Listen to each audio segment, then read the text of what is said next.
Hi hello welcome back to my channel. എല്ലാവർക്കും സുഖം തന്നെയല്ലേ? ഞങ്ങളും ഇവിടെ അടിപൊളിയായിട്ടിരിക്കുന്നു കേട്ടോ. ഇന്ന് ദേ തകർപ്പ മഴയും കാറ്റൊക്കെ ഉള്ള ഒരു അടിപൊളി ഡേ ആണ്.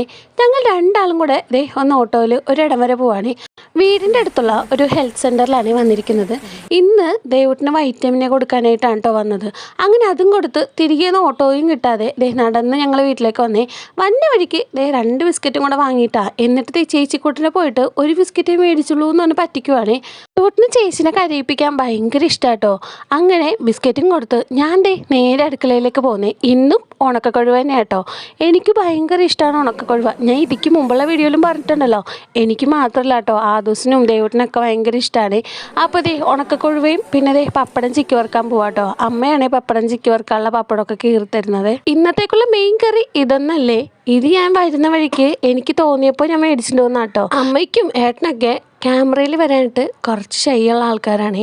അതുകൊണ്ടാണ് ഞാൻ എപ്പോഴും അവരുടെ ഫേസ് കാണിക്കാത്തത്. ഞാൻ അടുക്കളയിൽ നിൽക്കുന്ന ടൈമിൽ എവിടെയെങ്കിലും ക്യാമറ ഉണ്ടോ എന്ന് അമ്മ ഇങ്ങനെ നോക്കിക്കൊണ്ടിരിക്കുകയാണ്. സത്യം പറഞ്ഞാൽ അമ്മക്ക് മനസ്സിലായില്ല ഞാൻ ഈ സൈഡിൽ ക്യാമറ വെച്ചിട്ടുണ്ടായിരുന്നേ. അത് കണ്ടപ്പോൾ അമ്മ ചെറുതായിട്ടൊന്ന് ചമ്മിയിട്ട് അങ്ങോട്ട് മാറുന്ന കേട്ടോ. അങ്ങനെ ഉണക്കക്കൊഴുവ് വറുത്ത് മാറ്റിയേ. ഇനി അതിലേക്ക് സവാളയും കൂടി ഇട്ട് കുറച്ച് മുളക് പൊടി ഇട്ട് നന്നായി മുരിച്ചെടുക്കാം കേട്ടോ. എപ്പോഴൊക്കെ ഉണക്കക്കൊഴുവ് വറുത്താലും ആദൂസിന് ഇങ്ങനെ മുളക് പൊടി ഇട്ടാത്തത് തിന്നാൻ ഭയങ്കര ഇഷ്ടമാട്ടോ. അത് തിന്നാനായിട്ട് നൈസായിട്ട് ഓരോ കഥയും പറഞ്ഞ് ഇവിടെ വന്നതാണ്. പക്ഷെ ഞാനിത് എൻ്റെ വശം വെച്ചിരിക്കുന്നതുകൊണ്ട് എടുക്കാൻ ആൾക്ക് പറ്റുന്നില്ല കേട്ടോ. അങ്ങനെ ഓരോ ട്രിക്കും പറഞ്ഞ് ഇതെടുക്കാൻ വേണ്ടി നിൽക്കുക കേട്ടോ. എന്തൊക്കെ വന്നാലും ഞാനിത് വറുത്ത് കോരി മാറ്റുന്ന മുമ്പ് കുറച്ച് ആദൂസിന് വേണ്ടി മാറ്റി വയ്ക്കാറുണ്ട്. പിന്നെ ഇതേ പപ്പടം ചിക്കി വറുക്കാനായിട്ട് എണ്ണ ചൂടായപ്പോൾ ഇതേ പപ്പടം ഇങ്ങനെ നന്നായി ചിക്കി വറുത്തെടുത്തു കൂട്ടാ. ആദൂസിനും ദേവുട്ടിനും എരിവില്ലാത്തതാട്ടോ വേണ്ടത്. അപ്പോൾ അവർക്ക് ഞാൻ ആദ്യം കുറച്ചെടുത്ത് മാറ്റിയിട്ടാണ് ഞങ്ങൾക്ക് ബാക്കിയുള്ളത് എരിവിട്ട് വറുക്കുന്നത്. ഇതിന് മുമ്പുള്ള വീഡിയോസിലും ഞാൻ പറഞ്ഞിട്ടുണ്ട്, ആദൂസ് ഉച്ചയ്ക്ക് എന്തൊക്കെ ചോറിന് നല്ല കറികൾ ഉണ്ടായാലും ആദൂസിന് പലഹാരം തന്നെയാണ് കേട്ടോ വേണ്ടത്. അങ്ങനെ രാവിലത്തെ പുട്ട് കഴിക്കാൻ പോവാണ്. അങ്ങനെ ആദൂസ് പുട്ട് കഴിക്കുവാണ്. ഇന്ന കറി വേണമെന്നൊന്നും ഇല്ലാത്തത് കൊണ്ട് ഉണക്കമീനും പപ്പടമൊക്കെ എടുത്താട്ടോ ആദൂസ് കഴിക്കുന്നത്. പിന്നെ മീൻചാറും ഉണ്ടായിരുന്നേ. അപ്പോൾ അതും കൂടി എടുത്ത് അങ്ങനെ ആദൂസ് കഴിക്കുവാണ്.